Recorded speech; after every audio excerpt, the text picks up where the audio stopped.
দেখো শোল মাছ ভাজা, এটা দিয়ে কচুর গাঁটি দিয়ে রান্না করব। এখানে কড়াইতে তেল দেওয়া আছে, এটা নতুন কড়াই কেনা। তারপর রান্না বসাবো, দেখতে থাকো।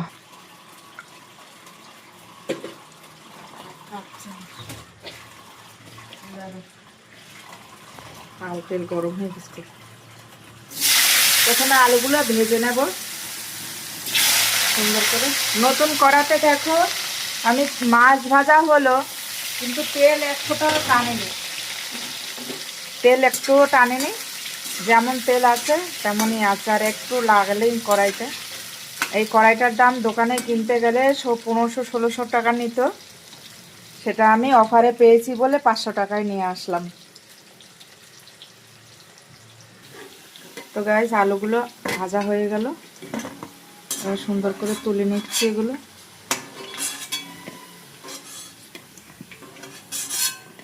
এবার এই বেটে রাখা মশলাগুলো এবার তেলে দিয়ে দেবো, দিয়ে সুন্দর করে এটাকে কষিয়ে নেব।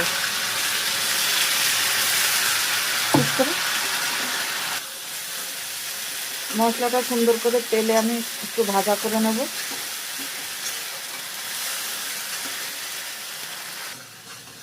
দেখো তেলে এটাকে সুন্দর করে আমি কষিয়ে নিচ্ছি। দেখো মশলা থেকে তেলটা ছেড়ে গিয়েছে। এবার আমি মশলা দেওয়া জলটাকে দিয়ে সুন্দর করে কষিয়ে নেবো। এদিকে দেবো একটু হলুদ,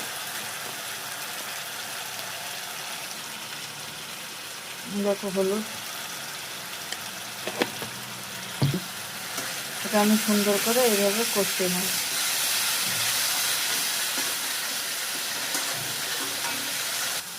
এবার দেখো মশলাটা তেল ছেড়ে দিল, এবার দেবো আলু।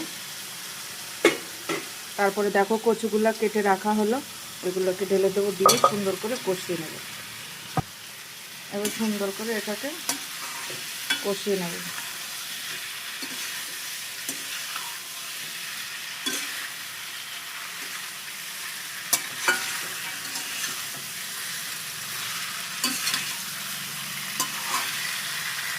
তো দেখো সুন্দর করে আমি এটাকে কষিয়ে নিলাম।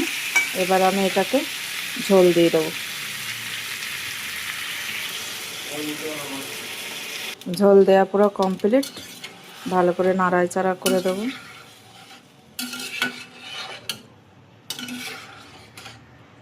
এখানে দেখো মাছগুলো ভেজে রাখা হলো, ডিমটাও ভাজা হলো, এটা ভাতের সাথে খাবো। পুরোটা মাছের তরকারিতে দেবো না। তো গাইস, তরকারিটা পুরো ফুটে গিয়েছে, এবার মাছগুলো